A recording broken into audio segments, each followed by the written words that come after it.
Shalom, selamat pagi Bapak Ibu Saudara yang dikasihi oleh Tuhan Yesus Kristus. Dengan penuh sukacita di pagi hari ini kembali saya menyapa Bapak Ibu Saudara semua melalui program Motivasi Pagi. Kebenaran firman Tuhan yang hendak saya bagikan kepada kita semua di pagi hari ini terambil di dalam Injil Matius pasal yang ke-19 ayat yang ke-21 yang berbunyi demikian. Kata Yesus kepadanya, "Jikalau engkau hendak sempurna, pergilah, jualah segala milikmu dan berikanlah itu kepada orang-orang miskin, maka engkau akan beroleh harta di sorga. Kemudian datanglah kemari dan ikutlah aku." Bapak Ibu Saudara yang dikasihi oleh Tuhan Yesus Kristus, bagian firman Tuhan ini berbicara mengisahkan tentang seorang pemuda yang kaya yang hendak mengikut Yesus. Tetapi sebelum dia mengikut Yesus terjadi percakapan, dan percakapan itulah yang akan kita renungkan bersama di pagi hari ini. Saudara-saudaraku di dalam Tuhan, ada seorang pemuda kaya yang merupakan orang Yahudi yang selalu melakukan hukum Taurat selama hidupnya. Pemuda ini merupakan golongan Farisi yang percaya kehidupan kekal. Sekilas pemuda ini kelihatan sempurna dan mempunyai kerinduan untuk memperoleh kehidupan yang kekal.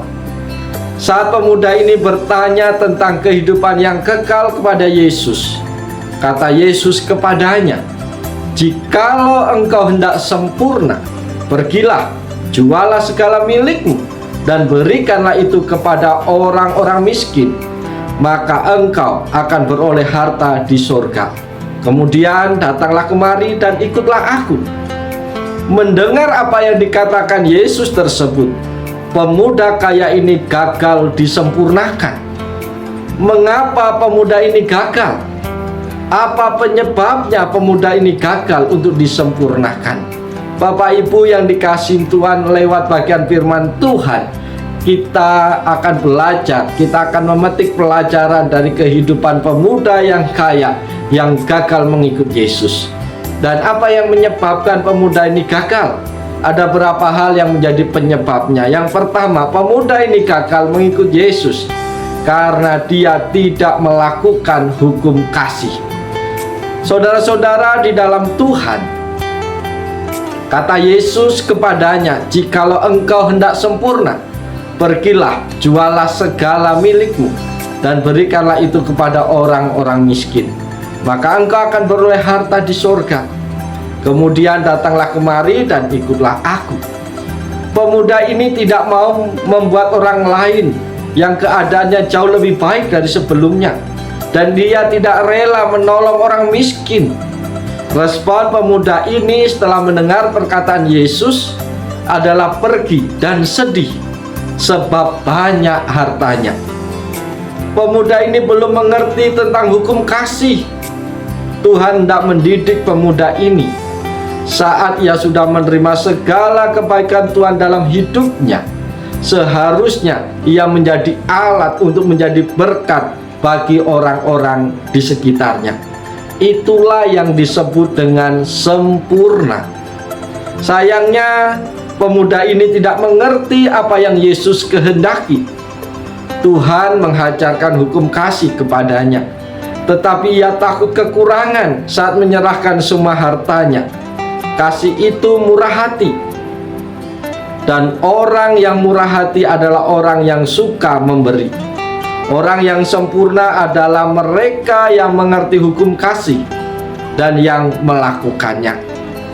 Bapak Ibu Saudara yang diberkati Tuhan, sekalipun aku dapat berkata-kata dengan semua bahasa manusia dan bahasa malaikat, tetapi jika aku tidak mempunyai kasih, aku sama dengan gong yang berkumandang dan canang yang bergemerincing.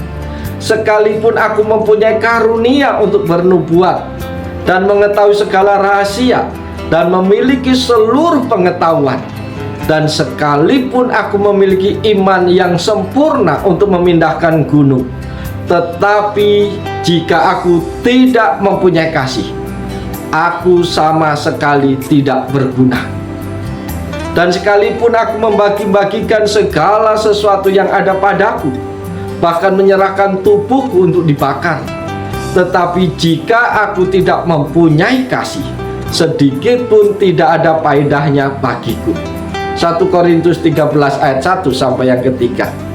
Tanpa kasih semua yang kita lakukan tidak ada faedahnya. Belajarlah untuk dapat melakukan kasih dan jadilah penyalur berkat Tuhan.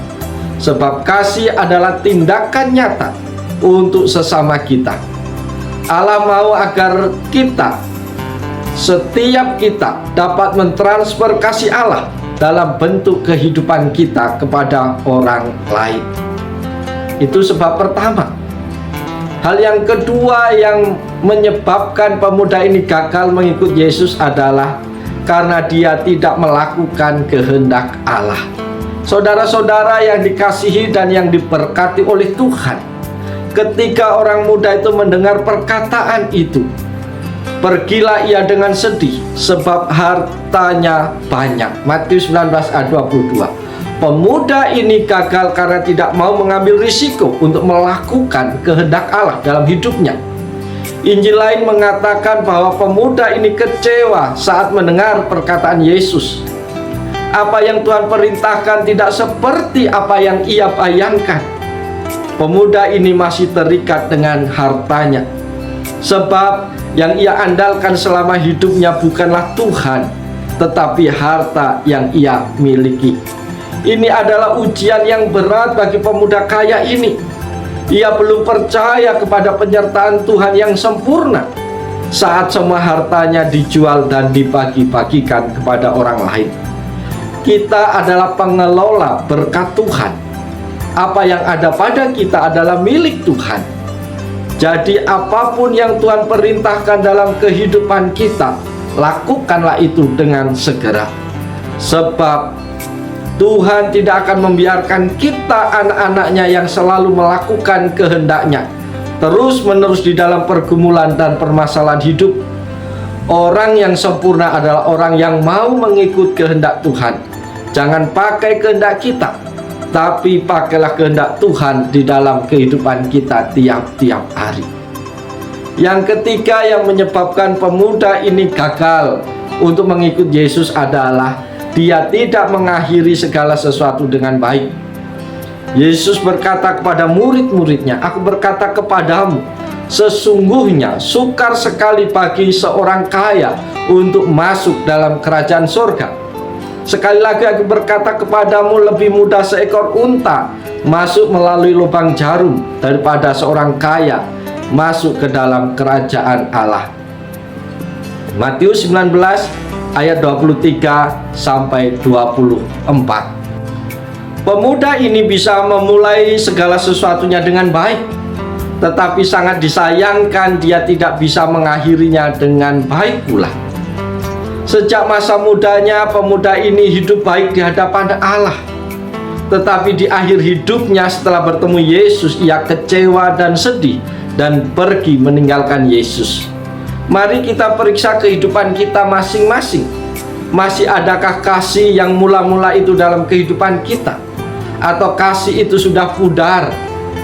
Karakteristik orang yang sempurna adalah kasih. Biarlah kasih itu tetap ada dalam kehidupan kita, dan hidup kita bisa menjadi berkat untuk orang-orang di sekitar kita. Bapak, Ibu, Saudara yang dikasihi Tuhan Yesus Kristus, firman Tuhan dengan jelas telah sampai kepada kita di pagi hari ini. Mari kita merespon dengan baik, dengan bijak. Kita terima dengan sukacita. Biarkan firman itu tinggal diam dalam kehidupan kita, dan biarlah firman Tuhan itu menguasai seluruh kehidupan kita, sehingga firman Tuhan akan memandu kehidupan kita. Firman Tuhan akan menjadi penuntun di setiap langkah kaki kita, sehingga kita dapat menjadi pelaku-pelaku firman Tuhan dalam kehidupan kita hari lepas hari. Oleh sebab itu, Bapak Ibu kasih dalam Tuhan, mari kita lakukan segala sesuatu karena kasih. Karena kita mengasihi Tuhan, karena kita mengasihi segala sesuatu, karena kita mengasihi sesama kita. Karena tanpa kasih, apapun yang kita lakukan, sehebat apapun yang bisa kita berikan, itu semua tidak ada gunanya, itu semua tidak ada faedahnya. Tanpa kasih, segala sesuatu menjadi sia-sia. Oleh sebab itu, Bapak Ibu Saudara yang dikasihi Tuhan, mari kita jalani seluruh kehidupan kita sepanjang hari ini dengan tetap bergantung sepenuhnya kepada Tuhan. Andalkan Tuhan di seluruh aspek hidup kita. Dan mari kita lakukan segala sesuatu, tugas, tanggung jawab, pekerjaan kita dengan penuh kasih di hadapan Tuhan. Karena apa yang kita lakukan dengan kasih akan membuat hidup kita penuh sukacita. Kita mampu melakukan semuanya dengan ringan karena ada sukacita di dalam hati kita. Oleh sebab itu, selamat pagi, selamat berkarya. Tuhan Yesus siap menolong, Tuhan Yesus siap memberkati Bapak Ibu Saudara semua. Salam, selamat pagi. Tuhan Yesus memberkati kita semua. Amin.